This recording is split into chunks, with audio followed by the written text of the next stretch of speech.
Good morning. It is Visitation Day, and I wanted to share a little story about how I messed up meeting Miss A's parents for the first time. Time is short, so I'm going to get ready while I talk to you. Visitation is something where it always is going to depend on the case. If you have visitation, sometimes it's super separate, that it's going to be supervised, that you're not going to be able to see the parents or the siblings, and other times you are.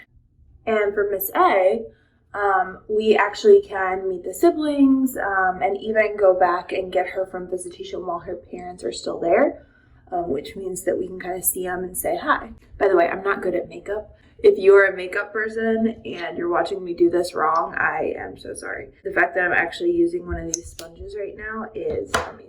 So the first time I picked up Miss A from visitation, it was directly from work. And I have a job where I can either dress up or dress down. And for some reason that day, I was dressed up. I don't know if I had like a meeting or if I was trying to impress people. I really don't remember, but I showed up, and actually, let me show you what I was wearing. I had on this black skirt, little eyelet, I think is what it's called, and this black shirt. And then the kicker was that I had on this kind of shiny, dangly necklace. So that's what I was wearing. It was also the week that we had gotten Miss A her cell phone. We had decided, I think it was actually that day that we got it for her. You know, just like a kid would want to, she, kind of brought it in and, showed it off a little bit. And then I show up, and as Miss A described me, I looked rich. And we have talked about this with her, that we are not rich, that there's a big difference, that we are stable and comfortable and we can provide needs and some wants, but, we don't own our cars, we don't own our house, we're still paying that off, and that's, one distinction between being rich and being comfortable. Then I pick her up looking rich. She had just shown her siblings her new cell phone, which as a 14-year-old girl, who's responsible and mature, this was something that made sense for us to provide for her. It's something that the per diem that we received from our agency can cover. It was a combination of things between me showing up wearing nice clothes and had just, we had just given her cell phone. In retrospect, it was a big mistake.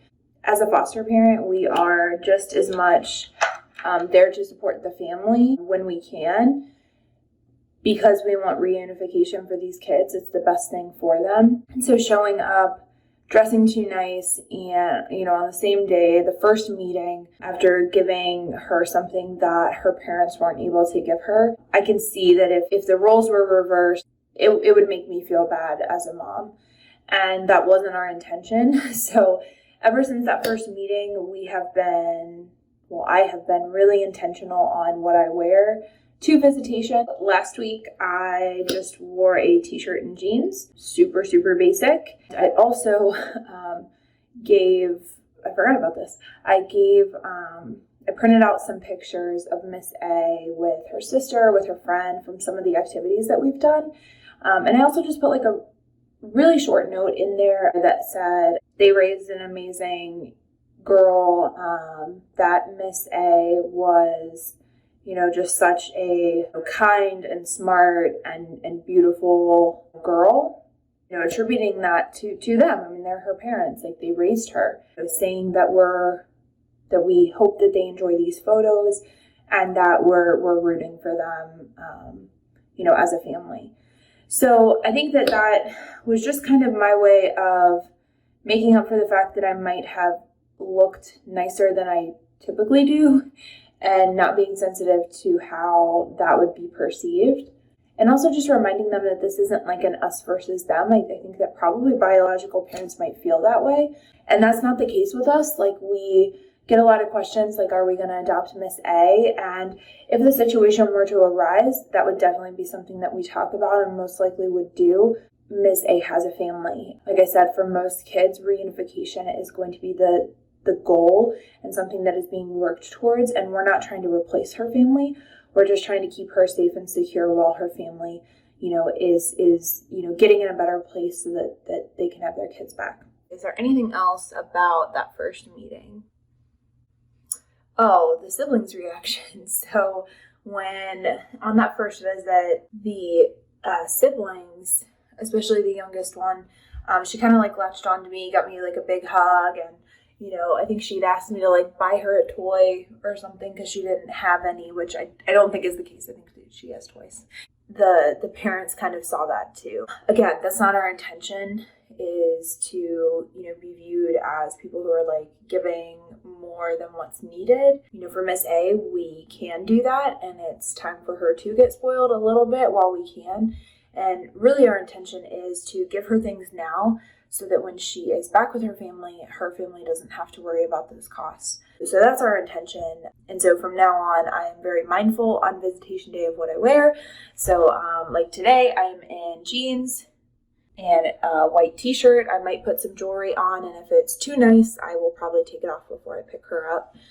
Again, some people might not think twice about it, and that's fine. For our situation, I just want to be mindful and make sure that I am not making her parents feel as though they are less than, and I want them to feel like we are on an equal platform. We all make mistakes, and we don't judge them for that whatsoever. So I'm going to pick up Miss A a little bit later from visitation. I might have a little bit of an update at that point too. So I'm here to pick up Miss A from her visitation, and I realized that I really haven't explained a whole lot about like what visitation is and like how it works. So I thought I'd take a couple minutes to explain it. Visitation is where the kids are going to be with their parents for a set amount of time. Sometimes it's supervised, sometimes it's not. Sometimes it is at a designated area, like a center that is specific for families and growth and that sort of thing. It could be at the county.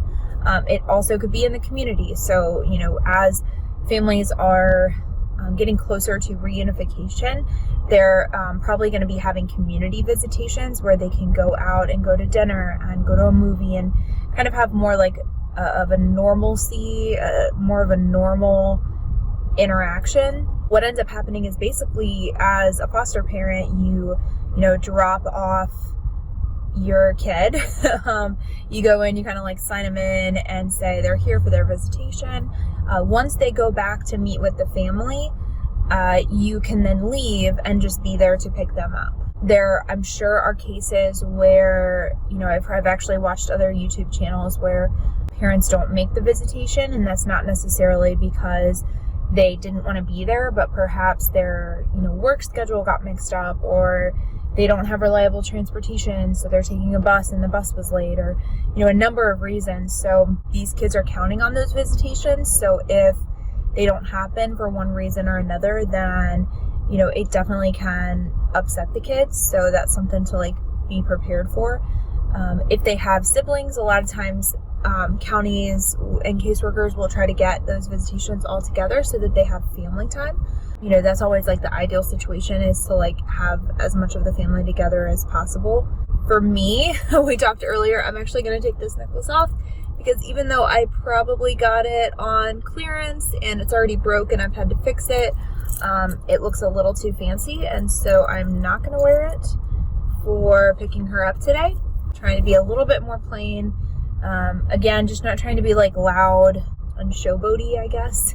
So that's what I like to do. I think everybody is different, but I like to be sensitive to those things. The way I feel when I go in there is I always feel a little bit nervous. I don't know these people, and so I don't know what they think of me.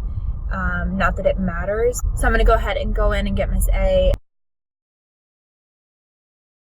Typically, I wouldn't have an update for a visitation pickup. It's usually uneventful. This time was an exception. As I was walking into the building, at that moment, I was, heading towards the elevator, and family came in. Miss A's family, her siblings, her mom and dad, And I guess they were outside and they were playing on the playground, so they were coming back up for the end of visitation pickups. And, you know, it wasn't a big deal. I was just gonna like say hello, nothing that I'm worried about. But then I hear Miss A's youngest sister say, "That's your mom, that's your mom." And my heart absolutely sank. We've talked about it with Miss A that we are not replacing her parents, that we don't expect her to call us mom and dad. That would be really weird for her to do that because she has a mom and dad. But I think the younger kids don't fully understand that, and they also don't know how, you know, that would feel to her mom for her to be calling me Miss A's mom. So that made the elevator ride a little bit awkward because I'm sitting there wanting to say, I know I'm not your mom. Like, I'm not trying to replace you. And, you know, her youngest sister is, you know, a really lovable kid, and she was just like giving me a huge hug. She just wouldn't let go. And, you know, I made the comment, you know, wow, she's such a hugger. And her mom's like, yeah, she really is. And so it was a little bit uncomfortable, and, you know, I just felt so bad. Because again, I'm just worried about how all of that is perceived by the mom and the dad. And not that the mom and the dad have to like us, but we want them to know that we're on their side and that we're not trying to replace them. On top of that, when Miss A, you know, when we got in the car and we were talking, she kind of explained that it wasn't a great visit. And I can't get into all of those details, but again, she's just showing us the maturity that she has, too much maturity for a 14-year-old, just with her understanding the situation and really wanting what is best for the family, wanting to go home when things are good. And I think like with an older kid, and you know, maybe some people have a 12-year-old who has the same level of maturity, but when you have a kid, regardless of their age, but depending on their maturity and understanding the situation, you know, you can be more open and transparent with them about what's going on. And we like to acknowledge when she is, you know, in the right mindset. I don't know if that makes sense, but when she's thinking about things the way that she should be, we recognize that, and we explain that she really does have a good head on her shoulders and that she's looking out for herself and for her family and all of that. But, you know, again, I can't go into detail about the situation, but she gets it. And so our conversations are a lot deeper. I think maybe what I've seen from other YouTube foster families is that the younger kids really can't articulate the frustration of the situation, and you know, it shows up in behaviors. And so, you know, I remember watching one where, you know, a younger kid, you know, their parent didn't show up to visitation, and so, you know, they had tantrums the whole night because they were upset because they wanted to see their mom and dad. You know, or if they think that they're going home and they end up not going home, you know, it shows up in behaviors. But with an older kid who has a certain level of maturity, you know, what we have seen is that, you know, it shows up in conversation. And so if you keep that open dialogue with your foster teen, you'll find that they trust you, they understand that, you know, you have their best interest at heart, and so they'll open up to you. And, you know, some of the things that she tells me, you know, I ask her if she wants me to speak to her caseworker about it. Like, if she doesn't feel comfortable directly talking about it, does she want me to bring it up? So again, that's just another, you know, perspective when you have an older kid. You know, some things are easier, some things are harder. It just depends on the situation. But that is it for today's video. Again, I just want to shout out the One Simple Wish charitable organization that grants wishes to current and former foster kids. And, you know, I'll have that link in the description. This is something that we're trying to push some awareness about the organization, because we really back up what they're doing. So if you can check that out, it's back to school time, so you'll see a lot of wishes regarding school supplies. And, Miss A was talking about how at her old school, every kid got a new pair of shoes when they were starting school, and that she's trying to catch up with her shoes. And so, we're going to try to see what we can do for her and make sure that she, just gets a little bit extra, an extra pair of shoes, if that's something that means something to her. And so on One Simple Wish, you're going to see other wishes of kids, and you never know what it means for a kid to have a new backpack that isn't beat up or hand-me-down. Maybe it seems a little frivolous that you're spending, for a name brand, but for this kid, that might be the only name brand thing that they're going to get. So definitely check out the wishes, and if you have any stories about your visitation experiences, or if you have any questions, just leave those in the comments and we will respond as we can.